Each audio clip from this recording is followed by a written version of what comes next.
Welcome to a noob's guide to Arbaal the Undefeated. This is Arbaal the Undefeated, destroyer of Khorne. A one-man army with a red puppy of doom who got his title because he's never been beaten in a fair fight.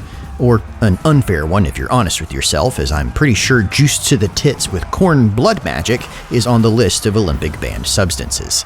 In this video, you'll find out who Arbaal is and how this free legendary lord plays in Total War Warhammer III.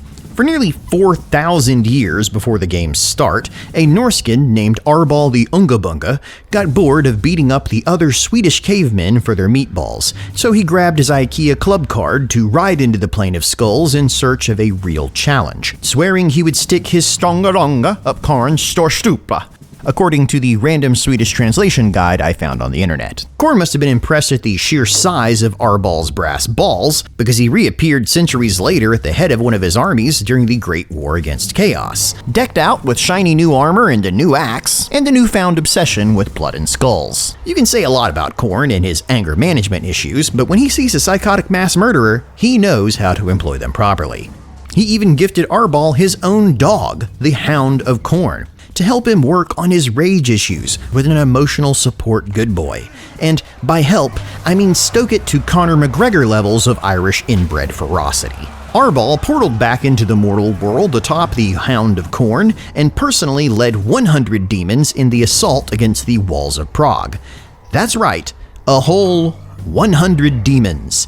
Even if they had the strength of 10 men, it's still smaller than most starting armies, and you can't help but feeling that the blood for the blood god may only flow in one direction. That's why Arbaal in Total War specializes in mortal champions. He recruits these humans cheaper, has them hit harder, and gets special abilities and skills to improve them further than any other Khorne lord, with his final unique skill turning them into an unbreakable host at level 7 so they will never run from combat. Which is pretty useful because he's great at cutting through hordes of enemies, but an awful general. Here's an actual quote from him in the lore. "Fear them out with the corpse of your comrades. Trample on your broken carcasses to reach the ramparts. Bring down the walls with the weight of the dead."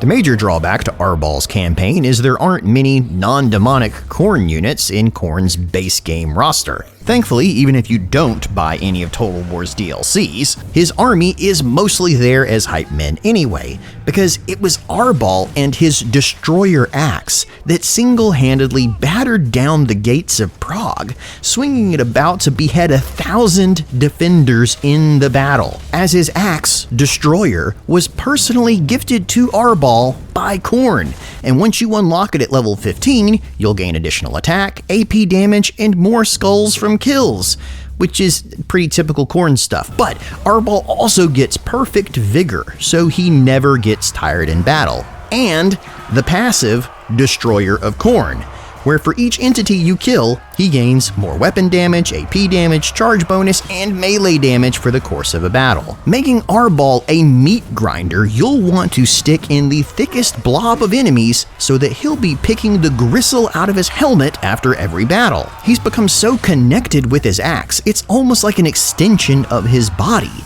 But asking where Arbaal ends and the Destroyer begins is a false question. They both begin with Khorne's bottomless wrath, and so neither has an end. After Arbaal was done doing the heavy lifting at the Siege of Prague, he let the 12th Everchosen take over and finish the job about bringing about the end of the world. They were all killed. But since Arbaal wasn't in charge and was never personally beaten, he got to keep his title of Undefeated. Pacts with Chaos gods are vague enough that any good Chaos lawyer can get you off on a technicality. Which is good, because as the chosen Chaos champion of Khorne, Arbaal must accept all challenges and battles on his Dark Lord's behalf. And if he were to ever lose, or worse, refuse a fight, he'll be transformed into a hideous chaos spawn that even carnies would recoil at, which you can use to your advantage in-game with the Eye of Khorne ability, because like Santa Claus, Khorne is always watching, and there is no nice list. So if an enemy unit gets below 20% health, you can point out their failings to your overbearing war god father who lives vicariously through you, and send them straight to warrior jail.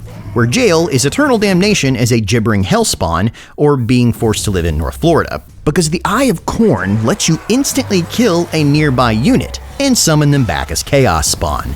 It's a cheap trick, but there's no rules for being undefeated. You just have to beat all challengers. Which is where the unique Challengers of Khorne mechanic comes in. Winning battles, raiding, and sacking cities will earn you Khorne brownie points, which you can then spend to zip across the world to face legendary lords in quest battles. Normally I spend the next 2 minutes complaining about how crappy the free legendary lords mechanic is and how little time was spent on its development. But there's something really nice about Arbaal's, where you're traveling around the world, seeing the sights, meeting interesting people, and then killing them. The quests even give you enough Khorne points as a reward to take a round-trip plane ticket back home again, and you can set off again the next turn. And if you get tired of fighting, first off, why are you playing Khorne? You can always use them to buy additional buffs. It makes for a campaign that's all killer and no filler, with great fights.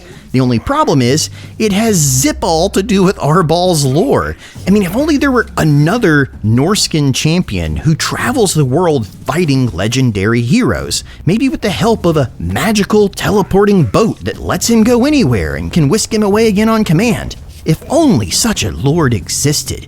Regardless, the Challenges of Khorne mechanic is brilliant to play with and shakes up the usual conquer, expand, rinse, repeat Khorne wash cycle, where everything comes out pink because you can't get the blood out of your whites. Your repaving of the Skull Road is made even easier by the reworks to all Khorne factions that accompany the Omens of Destruction DLC. The technology tree has been updated to look less like Khorne's sigil and more like a tech tree you'd actually want to use, divided between military and domestic matters, and most of the skills have a clear divide between mortal and demonic units, which is especially useful for Arbaal. The Skull Throne is now an actual mechanic, and lets you spend, guess what, skulls to unlock 10 bonuses and benefits. The next tier is unlocked by spending enough skulls in the ones below it. Each boon then seems to last around 10 turns and triggers a 3-turn cooldown before you can click another.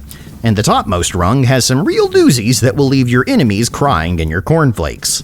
Like resetting all of a lord's movement points, instantly healing an entire army, or summoning a blood host army at your faction leader's position. So use them to go burn down as many settlements as you want, because why not? Khorne's Planning and Zoning Committee is staffed by demons who think skulls are the ultimate construction material, so you're probably better off not letting them rebuild it. And you really can let somebody else do that now, since Khorne's faction has a chance to automatically resettle ruins they've made after each turn. But now, thanks to a lack of lore, we come to the end times, where somehow Arbaal returned.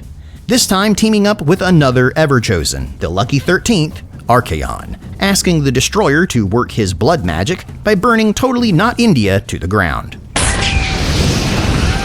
After this light exercise warm-up, Arbaal was teleported back for the final battle between good and evil, where Archaon pointed his finger at the combined forces of all Ulthuan and asked, "Would you lose?" "Nah, I'd win." And he did! Mostly, taking on the entire Phoenix Guard single-handedly and carving through them like an electric knife through a Christmas ham. It took an elf dude empowered by the literal wind of fire magic to bring him down. And if he had missed his shot, no one in attendance doubted that the only thing that would have been left of the most elite force in High Elfdom would have been a red paste that does not belong on a pizza, no matter what Arbaal says. And that, ladies and gentlemen, is a noob's guide to Arbaal the Destroyer. So go out and wreck some stuff, because he is very good at it. And now, so are you. This video was co-written by channel patron and Discord member Durseesh, so tell him if you laughed in the comments, because his love for Arbaal made this video possible. And your continued viewing keeps this channel going, so thanks for watching.